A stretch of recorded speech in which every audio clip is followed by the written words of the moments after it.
Hey fans, people of the interwebs, it's me, StarMovSG1, back again for another Star Trek, the official Starships collection.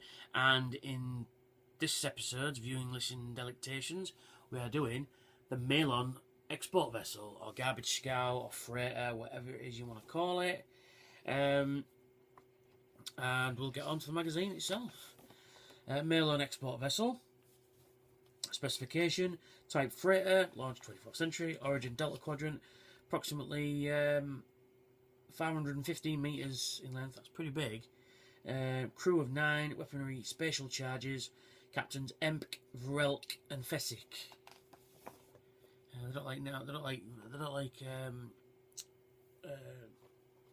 vowels. So we get a real nice CG render inside. It's obviously the same one from the front cover, which is pretty fucking cool. Like I say, it goes into the history.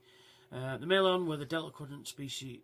The Malon were a Delta Quadrant species who operated a cargo vessel tankers known as export vessels. These huge freighters were made up of a series of round storage tanks that were filled with noxious antimatter waste. Malon Prime, the Malon homeworld, was said to be a beautiful place, but its society produced huge amounts of pollution that could have been that would have choked the planet if not being removed by export vessels.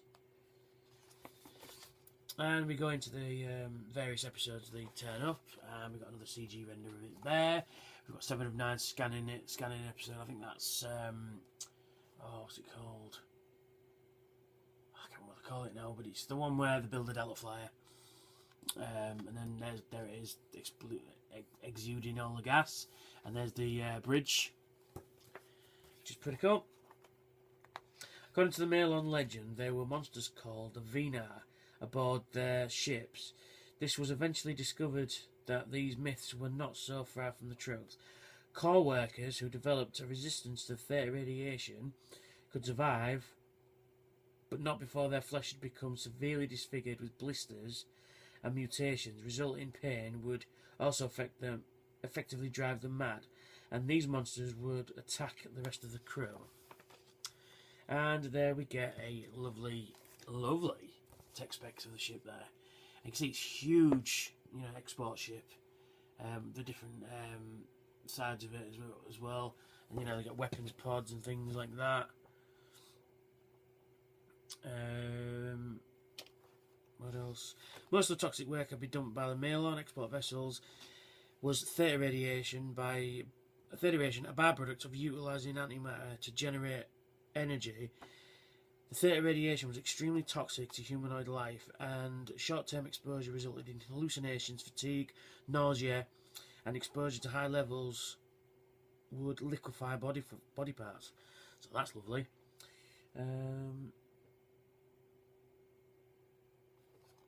Yeah, and then we've got designing the Malon export vessels, and then we've got and again another beautiful CG render of the ship there.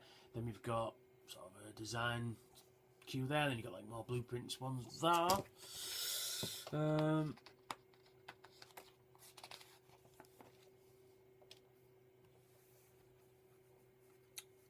There are also different types that Voyager ran into.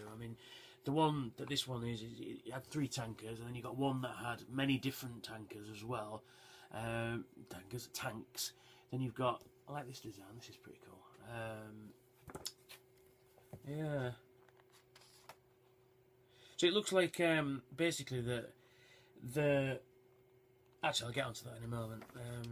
And then you've got Voyager's 5th season, and it's going like the past there went into Next Generation 7th season.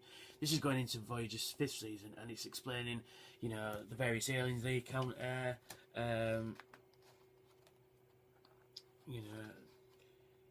change it up a bit, add new things like the Delta Flyer and things like that, and and then we run into Species 8472 again, run into the Borg again, then run into the Mondayan ocean planet.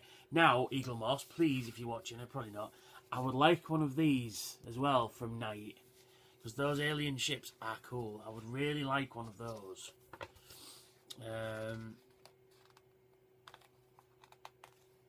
Then there's a lot more villains in this season as well. And then we've got the on-screen. First appearance was Knight. But they also appeared in the episode Juggernaut as well. And I think that was it, really. I don't think they popped up again. I think they were referenced a couple of times, but I don't think they were actually popped up again. Trivia. Ron Canada played the part of Fessick in the Star Trek Voyager episode Juggernaut. He had previously appeared as Martin Benbeck, a member of the genetically engineered Earth colony on Moab 4 in the Next Generation episode Masterpiece Society.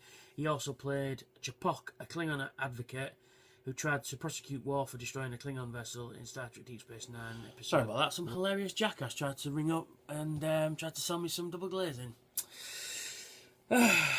Right, where was I? Trivia, there we go.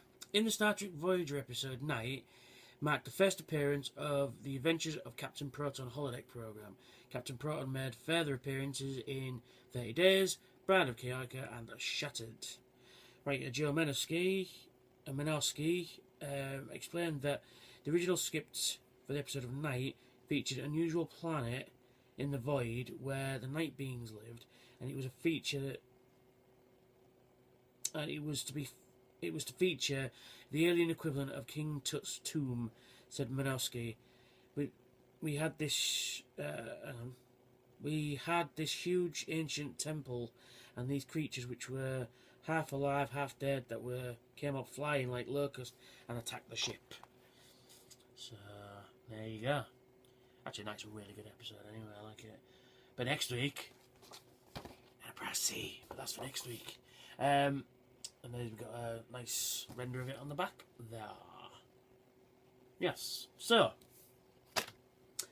onto the ship itself. Now, mine has come damaged. It is missing a weapons pod from there, but other than that, it's okay. Anyway, yeah, so there's the ship itself. It's a Malon Garbage scow, alright? Actually, I like it. I think they're really cool. You've got your navigational deflector dish on the front there, and then you've got your warp and impulse engines on the back there as well. It looks to me like, because these ships can have different containers in there, some have 4 containers, some have even 8 containers, it looks like that they can detach. So this whole brace section, which is obviously the part which is actually the ship itself, can obviously detach and then clamp onto another cargo. I like it. I think the colours are just a bit too drab, I think. But other than that, I like it. It's got some nice paint apps. It's got a nice sort of used wash to it as well. It's got a nice like rust and grime and stuff on it as well. I like the bridge module. It'll stick out the front there like that. It's like a giant truck, like a giant train or something.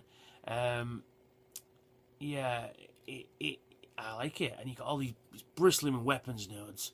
So you've got all these weapons control towers. You've got 4 at the front, 2 there, 2 at the back, but except mine's broken one. But I have got onto Eagle Moss and they are sending me a replacement. So big props to those.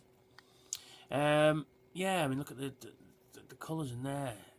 It's a really nice thing. I like it. It is what it is. It appeared in a couple of episodes. It is, it's definitely a thing. Do you know what, though? I like it. I think it's good. Again, another ship that we never get. You never get the Malon Garbage scow. We never even got it in the Star Trek CCG. The only thing came close to it was a dilemma called Radioactive Garbage scow, which was already one from the Premier Edition, and then we just gave it a different different picture, which was a Malon Garbage scow. So yeah, it's cool. It's cool. I like it. It's nice to see some more Delta Quadrant ships as well. We haven't got many, but what we have got are pretty cool. And it does come with a stand. It comes with a plastic connector, and on the bottom it says Malon Freighter. It says Malon Freighter on there, and it says Export Vessel on there. Doing that a lot, I've noticed. A bit inconsistent, but anyway. To attach it, you just connect it like that, and there it is. Sits on its stand. Job's a good one. Job's a good one. So yeah, I like it. It's cool. It really is. So that's me. That's the Malon Garbage scow, and I will catch you all later. Bye for now.